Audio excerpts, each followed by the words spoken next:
حضرت بلال آئے جناب عمر سے ملنے، کیسے وہ کسرا بھی آئے تو عمر خاطر میں نہ لائے، پر بلال حبشی دروازے پہ داخل ہوئے تو فاروق اعظم نے کرسی چھوڑ دی، ہاتھ باندھ کے کونے میں کھڑے ہو گئے، کالا رنگ ہے، نام بھی لکھنا نہیں جانتے۔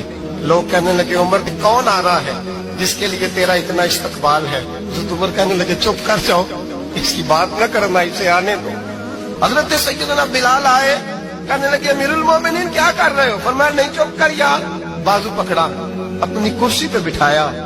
حضرت بلال کہنے لگے حضور میں غلام ہوں، مجھے تو طریقے بھی نہیں آتے ان کرسیوں پہ بیٹھنے کے، میں تو غریب ماں کا بیٹا، غلام باپ کی اولاد، یہ آپ کیا کر رہے ہیں؟ حضرت عمر کہنے لگے بلال تھا تو غلام ہی، پر جب سے مصطفیٰ کا غلام بنا ہے تو ہمارا امام بن گیا ہے، اب تو امام ہے رسول اللہ کی امت کا۔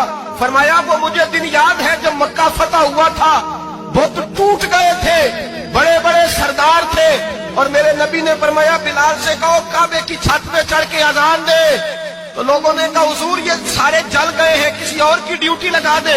حضور نے فرمایا چپ کرو، بدر میں مار کھا کے اذان پڑے تو بلال، احد میں پتھر برسے اذان پڑے تو بلال، تپتے صحراؤں میں پڑے تو بلال، ہر جگہ مار کھائے تو بلال، اور آج اگر اللہ نے عزت دی ہے تو میں لوگوں کو دیکھ کے بلال کو عزت نہ دوں؟ فرمایا کوئی اوپر نہیں چڑھے گا، ابو بکر بھی نیچے، عمر بھی نیچے، عثمان و علی، طلحہ اور زبیر بھی نیچے۔